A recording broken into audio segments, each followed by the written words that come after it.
There's nothing going on here.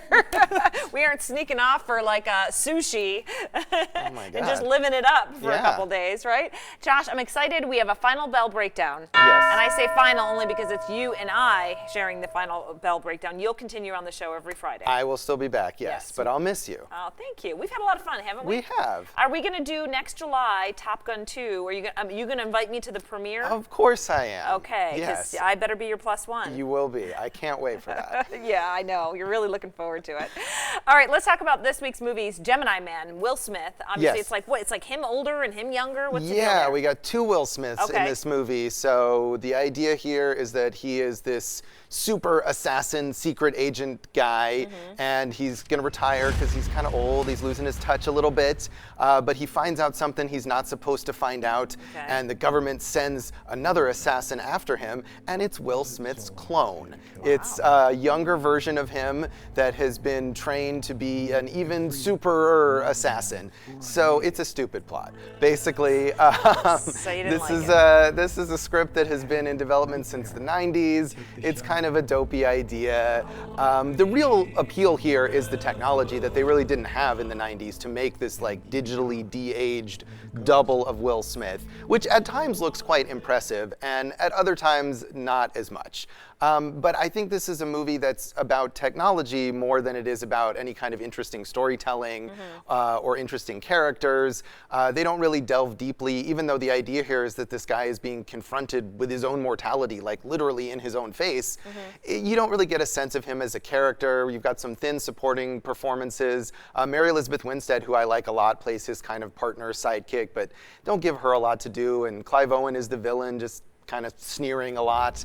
You didn't like this movie, Josh. I didn't really like this movie. Did you like really not like it, or you're like, it's okay, maybe you could sit through it? I mean, you could sit through it. I mean, you could sit through anything, really. But yeah, I mean, I think it's an interesting curiosity just for the technology of it. It's also shot in a higher frame rate, which I find a weird thing that makes the images look sort of hyper clear, and it's being shown if you go to AMC Town Square here in Vegas, you can see it that way. I don't know if I recommend that, but it is the way it's intended to be seen. They did it with the Hobbit movies a few years ago, and honestly, it makes it look like a soap opera to me, but it's something different. It's not a good story, but it's a curiosity. Okay, well, let's move on to the Addams Family because we don't have a lot of time left. And I have a feeling you might have liked this movie. I mean, I like the Addams Family. I got my Wednesday Addams shirt on here. Because I'm thinking you're wearing the T-shirt. Yes, I do love the Addams Family, or specifically the '90s version that Barry Sonnenfeld directed. Those couple of movies. Of course, there was the '60s TV series and a lot of different incarnations. This new version is an animated take on the Addams Family, the creepy, kooky, ooky family that are kind of outcasts, but really beloved. And they really dumb it down for kids. I think this is trying to capitalize on the success of the Hotel Transylvania movies in particular. And so it's got some kind of weak jokes. It's got some half-hearted lessons about being yourself and accepting differences. It's got some cool visuals, but overall I think this doesn't really do justice to the Addams Family concept. Okay, it's okay. It's okay. It's a little better than Gemini Man, at least for me, when my childhood crush was Wednesday Addams. Oh, yeah. Oh, well, that explains the T-shirt. Yes. Now I get it. Okay, so you like Wednesday Addams, I like Tom Cruise. There you go. Maybe they'll team up somehow. Somehow, some way, we're going to make it happen, Josh, just for us. Thanks so much. That was the Bell Breakdown. Josh will be back next Friday. We are going to take a break. Domestic violence is a huge problem in our state. We rank actually second in the country in domestic violence-related deaths. And this weekend, you can support and celebrate with survivors here in Las Vegas. Safe Nest is hosting its first ever Run for Hope 5K. It's at Springs Preserve. And the organization opened back in 1977 to provide a shelter for abused women and children in the valley. The idea for tomorrow's event came about when Hoover Dam was lit up purple last year, which is the color for domestic violence awareness. And so we thought, you know what, let's do something different this year. Let's host a survivor celebration and a 5K to commemorate and honor those families and victims and survivors. Well, registration is $35 and it begins at 7 a.m. Survivors are encouraged to wear purple while friends and family are asked to wear white. Well, a tennis instructor is suing a Valley Country Club. She claims she was fired from her job because of her biracial daughters. 13 Action News, elevating Las Vegas, live at midday.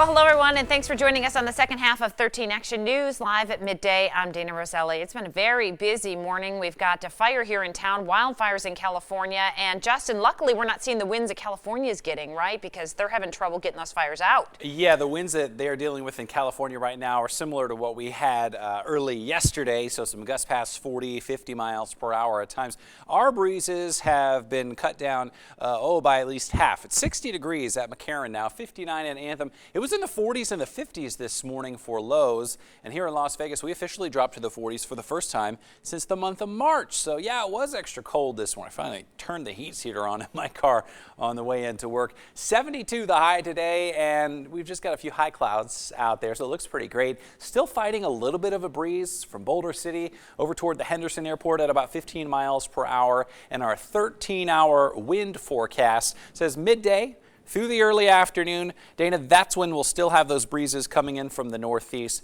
But later today, certainly this evening, the wind will calm down, setting us up for a nice weekend, and we'll talk about that weekend forecast next. All right, thanks so much, Justin. While more money has been added to the budget to expand the convention center, the total cost now nears the $1 billion mark after the board overseeing the project added $45 million to the budget. The goal of the extra money is to assure the project will be finished in time for CES in 2021. While the expansion includes upgrades like a rooftop patio, a pedestrian bridge, and space for the underground People Mover project. Well, United Airlines is making changes to some flights, and that's because the Boeing 737 MAX is still grounded. After two deadly crashes, United thought the plane would be recertified by now, so they were actually booking the MAX for the holiday season. Well, now it's removing the jet from its flight schedule until early January. Yikes. So United says those affected will actually be rebooked and then notified. Well, a key figure in the impeachment inquiry appeared as planned this morning. The former ambassador to the Ukraine's testimony comes as the White House has pledged not to cooperate with the probe. We're going to check in now with ABC's Inez de la Cuerta. This morning, former ambassador to Ukraine, Marie Yovanovitch, showing up to testify despite the White House and State Department's refusal to participate in the impeachment inquiry. Appearing behind closed doors before three House committees looking into whether or not the president committed impeachable offenses by asking a foreign country to investigate his political rival Joe Biden and his son Hunter. Yovanovitch has become a key figure in that investigation. She was removed from her post in May after coming under attack from President Trump's personal attorney, Rudy Giuliani. Federal prosecutors say two of Giuliani's associates, arrested yesterday, also tried to force her out by allegedly funneling illegal campaign donations from a Russian national to U.S. politicians. The defendants broke the law to gain political influence while avoiding disclosure of who was actually making the donations and where the money was coming from. Meanwhile, lawyers for the whistleblower whose complaint about President Trump's phone call with the Ukrainian president kicked off the impeachment inquiry are telling Congress that at this point, their client will answer questions in writing instead of appearing before any committees in person so as to protect the whistleblower's safety. President Trump lashing out at it all at a campaign rally last night. So they know they can't win the 2020 election. So they're pursuing the insane impeachment witch hunt. After the State Department tried to block EU Ambassador Gordon Sondland from testifying, lawyers for Sondland now say he will appear before the House next week. Inez de la Cuerta, ABC News, Washington. Well, a professional baseball pitcher was tased and arrested for trying to crawl through a stranger's doggy door. Yeah, listen to this. 23-year-old Jacob Nix was confronted by the Arizona homeowner and kicked in the face. Well, another man then reached through the doggy door to pull Nix out of the home. Well, according to the court records, the homeowner leaned out of the doggy door and then tased Nix in the back. Police arrested the two men a few streets away. Nix is a pitcher for the San Diego Padres. He told police he thought it was his home, although he admitted his house doesn't have a doggy door. It's a confusing story. All right, well, hopefully they sorted it out. A local tennis pro is suing the Red Rock Country Club for alleged racial discrimination. Yeah, in this lawsuit, Carmel Mary Hill claims that a member complained about her biracial daughters being at an annual tennis tournament. Attitudes and people change. Like, we're talking about two little kids here. And I don't understand how people can be racist. It's not normal. It's not, I mean, you dislike someone for the color of their skin. That's not normal. Yeah, The Nevada Equal Rights Commission investigated the incident. Now, they found probable cause that Red Rock discriminated against Hill based on race. The Equal Employment Opportunity Commission also found probable cause, but neither commission has chosen to take legal action. The federal government issued a right to sue notice, which paves the way for Hill's lawsuit. Well, the Summerlin Festival of Arts kicks off tomorrow, celebrating its 24th year. A record number of people showed up last year to check out the artwork. The pieces include paintings, sculptures, pottery, and photography. The festival runs until Sunday from 10 to 5 at the lawn at downtown Summerlin. It is free and it is pet friendly if you want to head out there and bring the dog. From a gender reveal party's unexpected turn to a heartwarming video of a girl with cerebral palsy taking a big step. A look at this week's trends and talkers. And here's a look at tonight's primetime lineup. At 8 o'clock, American Housewife, followed by Fresh Off the Boat at 8:30. Then 9 o'clock, it's 2020. Then join us for 13 Action News, live at 11 with Todd and Tricia.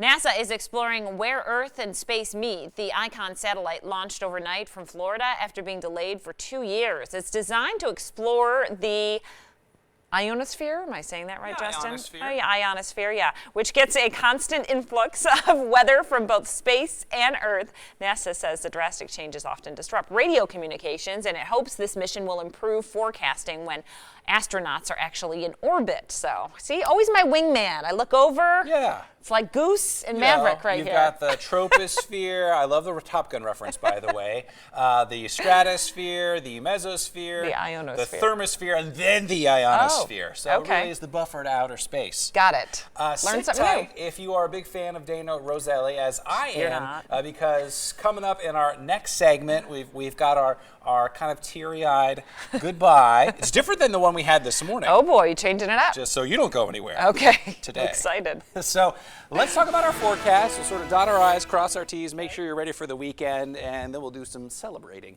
We are looking partly cloudy outside, a couple of high clouds. No big deal. The big deal earlier was the cold, cold morning. It was in the 40s across most of Las Vegas briefly this morning. We are now climbing back into the low 60s. We'll peak in the low 70s by the mid to late afternoon, around 4 p.m. or so. And then this evening, it's going to get cold quickly. Whatever you've got cooking on this Friday evening, you'll want a jacket as we'll tumble down through the 60s. By 10 p.m., we're probably in the 50s. A little bit of a breeze today, nothing like what we had yesterday.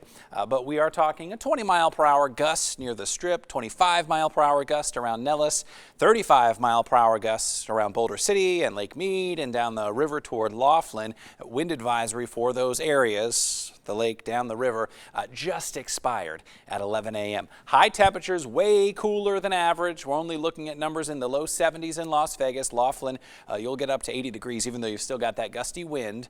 Looks like a calm day on Saturday. Chilly in the morning tomorrow for sure, but upper 70s tomorrow afternoon. More sunshine than you can shake a stick at. It's going to feel great on Saturday afternoon. 81 on Sunday, just a little return of a breeze by Sunday afternoon. Really no big deal. Temperatures late tonight, like well after midnight into the wee hours of Saturday morning, bottoming out in the upper 40s in town. Low